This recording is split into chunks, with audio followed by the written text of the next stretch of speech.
Welcome. My name is Karl. We're getting a free class on bedrock of photography, just early history. It's all about light. In and out, light. No light, no photographs. It's that simple.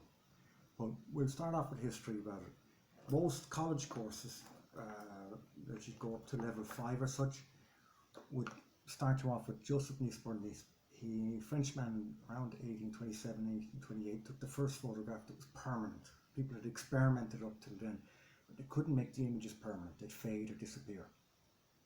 And then it goes on from there, all about the different photographers afterwards. Photography has a history dating way back before that, because there's a lot of different ingredients, components to photography, and you can make it more interesting, like delving straight back to the way back, early humans, because here in Ballybunion Photography Club we want people to understand why they enjoy photography so much, and to create friendships with other people that enjoy it if they want to, and to enjoy their hobby as easy, cheap as budget as possible, that it doesn't cost them a leg and an arm. Not everyone's arty. Some people are, some people aren't. And not everyone can draw, but the people that can draw might like doing photography, expressing themselves. And the first noted that we know of expression, self-expression, comes from 64,000 years ago. There's a lot of different cave paintings around the world, but the earliest one we know of has been carbon dated in Spain to a handprint. Somebody put their hand up and they threw some sort of dye compound kind of clay up behind it, and it made it kind of this graffiti. It's the first cave painting that we know of. It's been carbon dated accurately to 64,000 years ago, and it's in Spain. So there was a hankering with some people to leave their mark, to express themselves. Art is expressing ourselves, and that's what they did. They put their handprint up. That developed then into doing hunts. That was important to them. They say with photography, photograph what you love, and then they loved hunting because they got fruit out of it. And you could see picture early cave paintings of guys with spears, bows and arrows, and the first porn that's up in caves, people shagging with each other. It all happened thousands of years ago when they expressed it. But the strange thing to it is, it's like a camera. What survived was intact in dark room. To be able to view these cave paintings, you need a torch of some kind, because it's light tight room. Nothing was getting in, nothing getting out, not even light, like a camera. Very, very similar. And it was kind of like wallpaper or graffiti, but there's that thing to express ourselves artistically, and with photography we can do that easily. Modern cameras, you just pick them up, press a button, and you have a picture taken. The thing focuses, sets the exposure. It's an easy, accessible art form nowadays, even with phones. Just press a button and you can get a high quality photograph from any mobile phone nowadays that'll print up to 18 inches by 2 feet off of a mobile phone. I've printed pictures up that big, no problem. Camera sales in Japan have dropped 50% because people are buying mobile phones and saying, I'm happy with the video and I'm happy with the photographs off my phone. I don't need another camera. And that's what they're doing. So times are changing. So half the members of our Ballybunion Photography Club, they use their mobile phones for taking pictures, and it works for them. You have it on you when you need it, you take it out and you use it. Now, we'll get back to this. So, now, picture in your mind's eye, your hand being here, 64,000 years ago, holding it up. And picture, is there something that you can do today that lasts 64,000 years? Think about that. If something's going to last a long time, it's probably going to be an art form. Art's important. Now, so Neanderthals, 64,000 years ago. Humans always wanted to express themselves, and we're going along. Now we're coming up to around Egyptian times. Mesopotamia, 4,000 years before Jesus Christ, okay? The first glass arrives on the scene, as far as scientists know of. It was by accident. Scientists are saying that when they were making Bronze Age metal smelting metal, melting metal, that as the slag cast off on the sand, there was glasses made accidentally. So the first glass objects we know of were beads. It's a simple thing, it was just beads. They find these bits of, from making metal objects, there was little glass beads left over. They drilled holes through them, and they were shining, they were nice. But as a sideline to that, over time and accidentally they found out that some of this glass did things, and they lumped it into two words for it. They called them reading stones, and they called them firestones. Can you imagine it? If you had a magnifying glass 6,000 years ago, you could make fires with it, because you concentrate the sun's rays and it'll come down. Just like a camera concentrates light rays to make an image. But this way it's concentrating the heat out in the desert onto wood, and they could light a fire. Or if you were a monk, monks usually used the reading stones for reading texts. As they get older, eyesight degenerates, and you'll be holding the magnifying glass like this, and you'll be picking up as they go. Now they used a lot of objects were made. Beautiful vases, drinking glasses, a lot of different types of objects were made of glass 4,000 years ago. But we're going to stick with our lens, okay? Now, Italians got wind of this, and eventually we get the word. The first lens was a magnifying glass, and they still call them reading stones or burning stones. And because they look like lentils, and because the Italians were using Latin, and they look like a lentil, the name lens stuck. So lenses are named after lentils, and thank the Italians for that one. Okay. And the first mention of magnifying glasses in texts we have from 4,400 BC, 424 BC, a guy called Melania. This shape is double convex. So double convex, okay, not concave. Concave is the opposite. So it's that shape, and they've got their reading stones, burning stones. Okay. Now we're going to jump forward to the golden age. Golden age started in Muslim years. Before I got into that, I have to jump back again. The Greeks came up with an awful lot of theories. They invented democracy, voting, pile of stuff. But their theories on light were wrong. Their theory on light was that, and this guy, Alhazen, an Arab, who was born in the year 965 and lived until the year 1040 AD, he said, how come I can't see at night? Because the Greeks said there's an energy inside in our brain, it comes out through our eyes and goes on to things and then sends the image back. So he's called the father of modern science, because he said if you have a theory, it should be able to withstand critical testing. First man to put that down. And any theory he's come up with has stood because he tested it. Now, Alhazen isn't his real name. It's a bastardization of it. It's what Latin scholars abbreviated his Latin name to bring it down to that. His Arab name was, he was an Arab scholar, Ibn al-Haytham.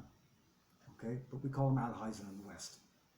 Now, he came out with a book of 7 books put together, Law of Optics. So he's also called the father of optics. Now, all scientific study in light is called optics, okay? But in photography, we call optics as well. So the two kind of mix. It can be confusing at times. Now, Alhazen noticed that if you put a leaf out in the desert and you covered, watch the show you. Say this is a leaf, okay? And you cover it with a stone, okay? He noticed that during the day, come back at the end, nighttime, and you looked at the leaf, half of the leaf would be dried out and the other half wouldn't. So he stated that light was energy. He was the first person to correctly state that. He also correctly said what a rainbow is. He also came up with a theory of optics, of what a wide lens would do, a standard lens would do, and a telephoto lens would do, before they were invented. Okay? and he talked about the camera obscura and wrote down about the camera obscura. A lot of people have been using these camera obscuras for a couple of centuries, but no one had really written down about it. He was the first man to put it down on paper. Now, a camera obscura, we're going to jump to this, same as I mentioned it, is a light type box, okay? A light type box with a pinhole in it, okay? Small tiny hole. If you have that, it acts like a lens, the pinhole. So your image has to have very bright sunlight, projects through the pinhole and upside down and reading wrong onto a white wall. So they used the first ones all the way up into Leonardo da Vinci's time for drawing paintings onto walls. If they found something was a bit difficult, they'd make a camera obscura and then sketch it out onto the canvas inside in the camera obscura and then bring it out. And it was for students to get the hang of doing it accurately until they could master it. Now, it was just a pinhole. Now you can buy pinhole lenses for about 80 quid or more up on the internet. Don't. We'll show you within the camera club here how to make them out of Pepsi Cola tins, Coca-Cola tins for free. And you can make a whole selection of them. How to take photographs on your camera without any lens. And everything's in focus, but it's a bit smudgy. I'll get into talking about that another time. I don't want to get sidetracked. But that's your camera obscura, and camera obscura goes into a couple more things as well. In modern law, if a case is in camera, it means no one can leave or enter the courtroom, especially journalists. Nobody can come and go. It's in camera, it's sealed. It means to be sealed. Now the word camera comes from an Arab phrase for dark room, karoom. I'll just get that right, wait a second. Qumra was the Arab word. And the word qumra in Arabic was transferred then by Europeans as camera.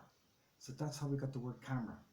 Camera is like a bastardization of the word camera obscura or qumra, okay? But that's how we got it. Like lens, probably Italians using Latin, okay? Now, so we get this straight, all lenses project an image upside down and read wrong. So my name, Karl, would be upside down and written backwards. Even a pinhole will do that. Now, on the internet, you'll see these people selling these round crystal balls to take pictures, photographs. What they don't tell you in the advertising is all pictures that crystal ball will show you are upside down. And very few things are good upside down, okay?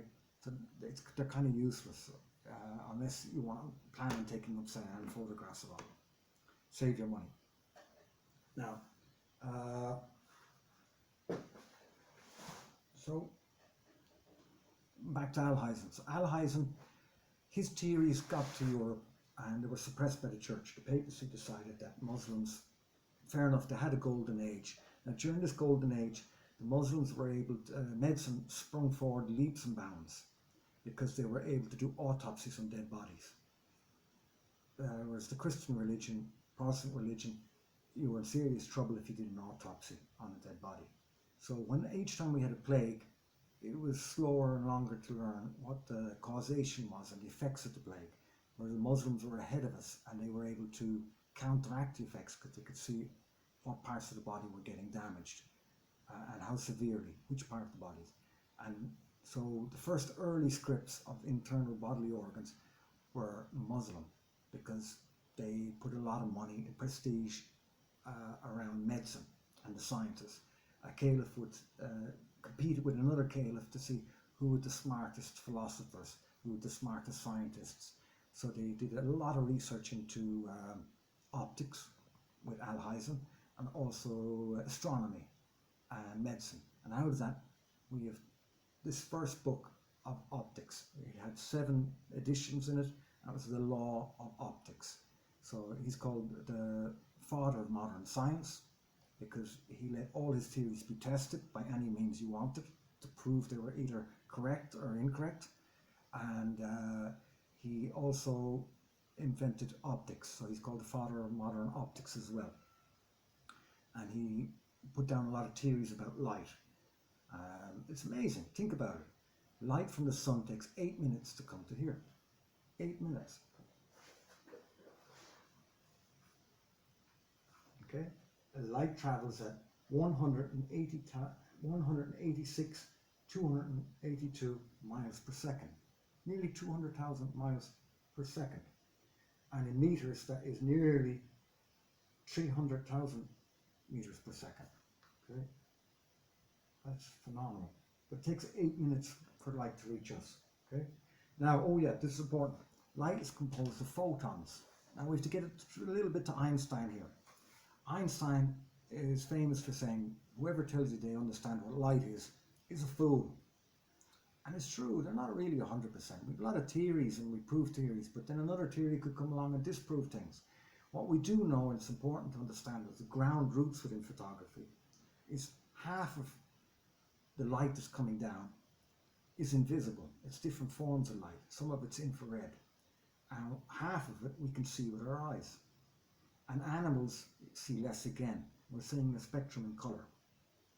Infrared photography, your sensor in your camera, some people spend about €300 to have the infrared filter taken out, so that your camera will just be infrared sensitive and take quality infrared pictures very easily without a filter needed.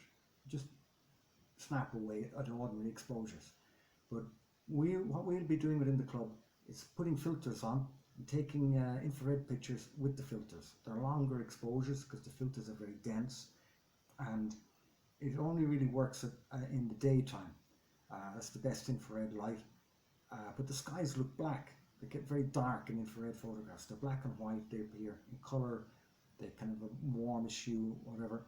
But there's a spectrum we don't see, but our cameras can see. Now that's spectacular, that our cameras can see things we don't see. Or that our cameras can, there's types of light out there that we don't see. There's a whole spectrum of it, so we won't get into that much more because it can get complicated. What I'll wrap you up with is this. We have a Zen flair to photography here. It's coming back up again. Zen photography is going with over 50 years. Now, in the past 2 decades, Ballybunion has made no money out of photography tourism. Now, in 2017, photography tourism as an industry worldwide made $79 billion. And it's predicted by the geniuses within the tourism industry that photography tourism as a holiday market will make $149 billion worldwide, globally. That's a growth industry in trying times. The reason is photography is very accessible. You can get somebody that doesn't know how to read and write, and they can pick up a phone and they can take a picture. Bang, just like that, you just press a button. It used to be that way. It used to be very difficult how to take photographs. You have to be able to calculate your exposures, you had to be able to focus. There was no autofocus. And it's become easily accessible. We can have a lot of fun with it. We can create with it. We can leave our mark with it, like the little man putting his Neanderthal he was, put his mark onto the cave wall. We're going to expand photography tourism for Ballybunion. And the reason is Dublin makes the most money out of it in Ireland, that I know of. And then outside of Dublin, Kerry, for the past 20 years, has been making more money than any other county, save for Dublin, out of photography tourism, South Kerry. And in Ballybunion Photography Club, we plan on opening up Ballybunion to a 10-mile radius, just like Dingle and Killarney and Kenmare and that. Everything within 10 miles we'll claim as the Ballybunion experience.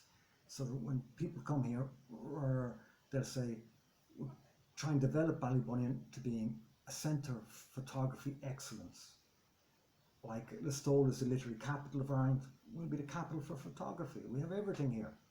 I won't get into that too deep, but the thing is, we have it here. And the Zen side of it, it could be complicated, it could be, where is it? My Zen book is popping up my mobile phone while I'm making this. But the Essential Zen book by Tanahanashi, the first paragraph in the first page said, a true Zen book, this book would have empty white pages. So you'd think that is kind of deep, but I'll simplify what Zen is for you. First off, Zen is not a religion. You could be a Muslim, a Jew, a Christian, and still have meditation and have Zen traits. Okay, it's not a religion as such. Okay, it's just a way of life, how to get the most out of life as well. Awareness. Awareness is a big thing. Most of us go through life switched off awareness wise. So it's looking at life with new eyes. Okay. Now in the West, for 2,000 years, our religions have been based on images of people, Virgin Mary, Jesus, and we're used to worshipping statues. Not so out in the East, China, Japan, Thailand, all those places. They were more in tune with nature, and their images that they were into instead, they do landscape, water lilies, a stork, waves, like the Kanawha wave from 1820, that woodcut. It's a famous wave drawing. You could see the power in the sea, and it's for them that's a spiritual thing, like a photograph, and it's a connection with nature.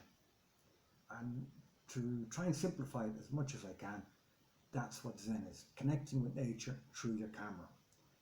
When you go out of your house and you have a camera with you, the anxiety leaves you, stress leaves you, stupid thinking, stuff that monkey, they call it in meditation, they call it the cheeky monkey bouncing around your head, and he's just going ooh ah ah ooh ah ah ah, because we have no control over thoughts. Thoughts are just bouncing around, and it's easier to give up jelly babies if you're going to jump to jelly beans. And it's a scientific thing. Nature abhors a vacuum. So rather than trying to think of nothing, we're putting a cone in Buddhism. We're putting something in its place. And with photography, you're trying to focus. Where will I get the next image? How will I look at this picture? And it clears your mind to something that's harmless, enjoyable, highly enjoyable. We just go for a walk in nature, and in Ballybunion we're full of different walks we could do, up along the cliffs, down along the strand, bringing our cameras and mobile phones with us and taking memorable pictures. And if you look at a photograph after 20, 30 years, it'll tell you more than if you'd made a diary entry. You remember what you had for dinner that day, because a photograph is worth 1,000 words, they say. And it's the truth. And it tells us a lot about who we are, how we picture ourselves, how we interact with others. And it's a photograph is acceptable in a court of law if it hasn't been doctored. And photography, because of that, you have no right to privacy in a public place in democracies, because judges say a photograph is an actual representation of something that happened. If you chose to run around naked in public, well, you did that, and the press are free to take pictures of you and reproduce them and use them. So I'm kind of getting off track here. Bottom line is, we're not going to do the same as Zen in Chinese formats or Buddhist formats or Japanese formats. We're going to carryize it. We're going to have it with crack. It'll be like Charles Bukowski on Guinness, having the fun. We're famous for it here. People love coming on holiday here. It's a great holiday destination. And if all the ocean drives in the world, we're the number one here, the Wild Atlantic Way. Ballybunion is the pearl of the Wild Atlantic Way. We're the number one seaside resort along this Wild Atlantic Way for hundreds of years. We built castles along the coast here. There's quite a few of them because of, the scenic value, a whole load of different stuff around it. We even built a very early steam train out here that was built on tracks like this. We're sticking up V-shape, and that was the Lartigue, and there was only 2 or 3 of them in the world, but they built one from Listowel to here because the crack was here in Ballybunion. So even during Race Week in Listowel, or Writers Week in Listowel, people come here because we've got the beaches here, we've the fun, we've great party life in the pubs, we've a pile of pubs, and music is dynamite, great musicians here. Anyway, I don't want to drag on too long, but if you have any questions, any ideas, if you want to put input into it, I'd be grateful. It'd be nice if someone came back and approached me with ideas on that. Now, we have been gifted something. We've been gifted quite a few things. I'll just deal with one thing at a time though. Joe Harrington of Irish Country Music Radio, which is on the internet, he's got the best message I've ever heard on a telephone. If you ever telephone him and he's not in, his telephone messaging service was just great. I loved it. It's very inventive, original. Most messaging services and telephones are boring and they're annoying. His one is lovely. I didn't mind waiting to put my message on his phone. I really didn't. Anyway, he gifted us 12 magazines, from Miniature Photography magazine from 1936 to 1937. Around those years, the start, the heyday of 35mm was starting to take off. 35mm film was invented for the film industry first and foremost. That's why the heavy duty sprockets on either side. It needed to run through movie cameras. And Leica were the first people to adapt it. They built the camera around the film format. And you can see the sprocket holes here, look. Okay. Now, the first cine cameras made it was 24mm, 25mm-ish, 24mm by 15mm was the format for early cine cameras. But Leica doubled that because he knew it was a small format camera, miniature camera. He made it inch by inch and a half, 24mm by 36mm inside here. Okay, that's the format. And but they were called miniature cameras. Even 120 film, everything under sheet film was years ago called miniature format because professionals only use the bigger formats. They still do. The master photographers doing commercial photography still use technical view cameras which shoot stuff in. And if you can't use one of those, they won't hire you as an assistant. Simple as. Let's say go away and learn how to work one and come back to us. So it's still the go-to #1 camera, and they've been using it since before 1860. It's a long time on the market, but the reason is the negative is massive. The smallest format, 4 by 5 inch, that's 15 times larger than 35mm film. Digital cameras can't touch the quality on it, and then they jump like Ansel Adams with his landscape photographs to 10 by 8 inches, which is kind of that big. That's even 60 times bigger than 35mm. Now digital is catching up, and we don't need that size anymore. You might need it the odd time for billboards on the side of a road. Billboard will be 60 foot long by 40 foot high.